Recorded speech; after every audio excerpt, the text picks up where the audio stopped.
Hello and welcome to The Void. Once again, I am The Void, and today we will be talking about a number of subjects that are plaguing Earth's citizens. Number one amongst them is the current growing crisis in the Middle East, in Syria. Whether or not the United States, as well as most of the Western world, should be involved or not, we will be talking about that, as well as a couple of local bylaws that have been put into place in both the United States, Canada, and Europe. Those involving that of the cell phone. A lot of people in this world carry around cell phones with them almost 24 hours a day, 7 days a week, sometimes even more than that. A lot of people feel the need to be able to be with them at all times. However, governments, as well as a lot of the majority of people, have decided that to have their phone on them while they are driving is not a good thing. Reasoning for this being that it is distracting. Now, I don't know when you humans actually became too distracted to be able to do a simple task such as driving, but apparently it's not that hard to distract you as long as you've got a screen that's less than a couple inches in size. Your eyes are off that road and you're causing harm to other people. Not saying that everyone can't use their phone when driving, but a lot of people, it's just too much of a distraction for them. Now, on the subject of Syria, there is a lot of speculation going around that this is just round two. Round one being when the Iraq War first started. Now, everyone believes that it's all about oil. That, for the most part, may very well be true, because with Iraq and Iran's governments starting to regain control of their territories, they're starting to realize that the oil fields are their greatest commodity, and that they should protect them, not sell them off. They have to use them for their own internal structure and not give them away to everybody else. Because of that, the United States, being one of the world's largest oil consumers, is running out of places to find their oil. They can only get so much from Canada because Canada has to make their own to use themselves. At the same time, most of the Western world is looking towards Russia as well as the Middle East for their oil as well. This opens up the new territorial claims to some oil finds in Africa as well as the large oil finds in the Middle East. Syria being on top of one of the largest oil fields in the Middle East, resulting in the theory that the main American invasion would not be to punish them for chemical weapons, but rather to open up access to these otherwise inaccessible oil rigs. Now, there is a lot of global tension about this because the Russians, led by their Chancellor Putin, have decided that they are going to side with the Syrian government, whereas the United States would rather stand against them. This has created sort of tensions that haven't been felt for at least 2, sometimes even 3 decades now for most of Earth, as it stands almost as if a Cold War again has started up between Russia and the United States once again. This time over, again, territorial claims in the Middle East. During the first Cold War, there was territorial claims over the regions of Iraq, Iran, Kazakhstan, Syria was in there, Israel was also under dispute. Basically, the entire Middle East was under sort of spheres of influence between the Western powers versus the Soviet powers. Now, Soviet Union, not really a thing anymore. There are still some people who would like to see it come back, but communism wasn't really the greatest form of government. It was quite corrupt. Not saying that democracy itself isn't perfect. There's plenty of corruption in democracy as well, but as for right now, it does stand as one of our greatest forms of government throughout the universe. A lot of dictatorships have fallen because they see that the people are less important, less powerful than that of those in charge. So democracy kind of lets everyone feel like they're belonged, even though there are a lot of people who are more powerful than the others. Back onto the subject of Syria, though, a lot of people may or may not choose to believe the chemical weapons story. If they do have chemical weapons, I hope they do follow through with the plan to hand them over to either the Russians or even to the United Nations Committee. Get those weapons out of the world so that they cannot be used by anyone, whether it's the Syrian government, the rebels, or even some terrorist faction that decides to pick them up and use them against innocent people. Now, the term innocent can be used loosely for the main purpose that most of the time the targets are selected by these groups for a reason. A lot of the time it's in retaliation for something that was done unto them. It's a continuous cycle. It's kind of like the act of revenge. If you have something done to you, you will respond back, and then it'll just go back and forth until someone dies. Now, this is to be said that between two groups, that would mean that the entire group would have to be gone. However, because it's not just a single entity, it's constantly growing. So as they're gaining more support, the chances of them actually going away become harder.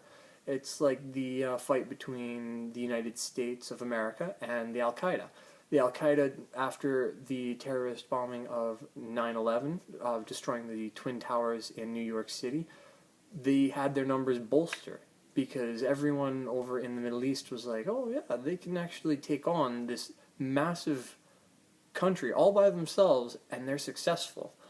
So a lot of people were going, well, maybe I should join up with them. Maybe they're the stronger ones. They might be the side to go on. So their numbers actually grew because of that. And as such, when the United States retaliated and came over to Iran, Iraq to try and slaughter the Al-Qaeda, they realized that they really couldn't. There was too many of them. So the best they could do is basically do a tit-for-tat fight where some of their guys would be lost, some of their enemy forces would be lost. However, it was always a struggle of basically tug-of-war on who had more power over the other. Unless you were able to get a superior force in to that country without the entire world fearing occupation, then you might be able to eliminate that group, but it's not something that can really happen on an everyday scenario. Most of the time, whenever you send in a force for either peacekeeping or even keeping the peace, you have the intentions of not sending in too many to have the people actually fear what you're doing, and at the same time not letting the government think that you're taking control over their country. Now, that can be said in a lot of ways because in, for example, the late 60s, there was the Vietnam War. The United States poured thousands, tens of thousands of soldiers into a small country, and their main goal was to take the country over.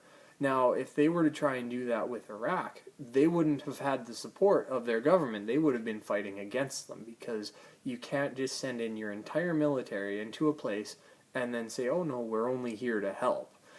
Most of the people won't believe that, because if you have more of a military than they do on the ground, or even in the air, they're going to be like, oh, well, why are we here then if you're already guarding the country? We should just give it over to you. But no one's going to do that because it's their land. Now, there is a lot of reasoning behind why they would send in a lot of forces to try and eliminate this group, but a lot of these smaller groups do have partners in larger groups. For example, again, Syria, they're a rather small country in the Middle East. They don't really have the largest army. They're in a civil war right now, so their economy isn't really that strong. Their military is divided in being able to fight both the civil war and defending their own borders.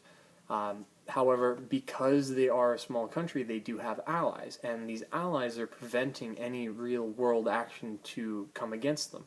So their main allies are going to be Russia and China. So they have two of the largest countries in the world, and two of the strongest countries in the world as well as their allies. So when the world's strongest decides to come up and say, hey, you've kind of done something that we don't like, you should step down, they turn to their friends and go, well, I don't know, I got these two big friends next to me and they're saying I did nothing wrong. Now, not to say that they didn't do anything wrong, just until the United Nations report comes out to state who's actually at fault here, speculation still concerns that they did actually use chemical weapons on their own citizens. However, they're taking the stance that they are protected by both China and Russia, two factions that the United States isn't very happy to try and get into an altercation with. due to the fact that their military sizes are relatively the same, and at the same time China's economy is one of the world drivers right now. So if China was to basically displace an embargo on the United States, the entire American economy would basically grind to a halt, and there would be no progression in their economy for many, many years until they were able to find another consumer entity who would be willing to deal with them. If that was to happen, the number one candidate for being their entity provider would probably be Canada, their closest neighbor and one of the world's largest countries. Canada not being one of the world's strongest, but being the world's most respected nation. Reasoning for this, we've never gone into a fight to win. We've always gone into a fight either to defend or to reinforce. Now, that term, again, is going to be something that's kind of loose.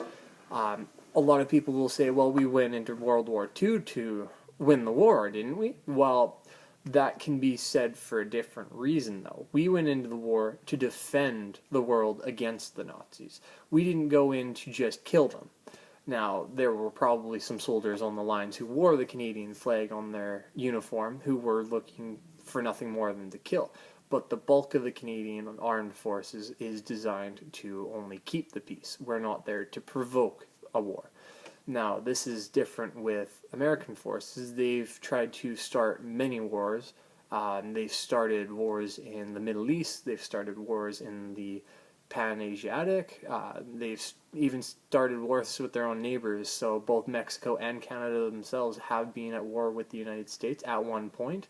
The last time that the U.S. was at war with Canada was back in the 1800s, so couple of hundred years ago, but it's still relatively fresh in the grand scheme of history itself. And Mexico, their last war with them was a couple hundred years ago as well. So not really a lot of high tensions between the three nations there that make up North America. However, there is always the growing concern of people crossing the borders and bringing either illicit materials like drugs or even contraband, such as things that are illegal in the United States that are legal everywhere else in the world, such as Cuban cigars. They aren't allowed in the country. No Cuban product is because of the Cuban embargo. So the U.S. has refused to do any trade with the Cuban government. So anything that is bought in Cuba, anything that was sent from Cuba, cannot enter the United States as a result of them trying to punish this government. However, they, over time, were able to figure out that there are other countries to trade with or make deals with or even send their supplies off to. So they have been able to endure and not have to basically fall under the boot of the United States. This is going to be the end of the talk for today, but I will see you all next week, and we will hopefully have some new topics for you, see what the news has in store for us.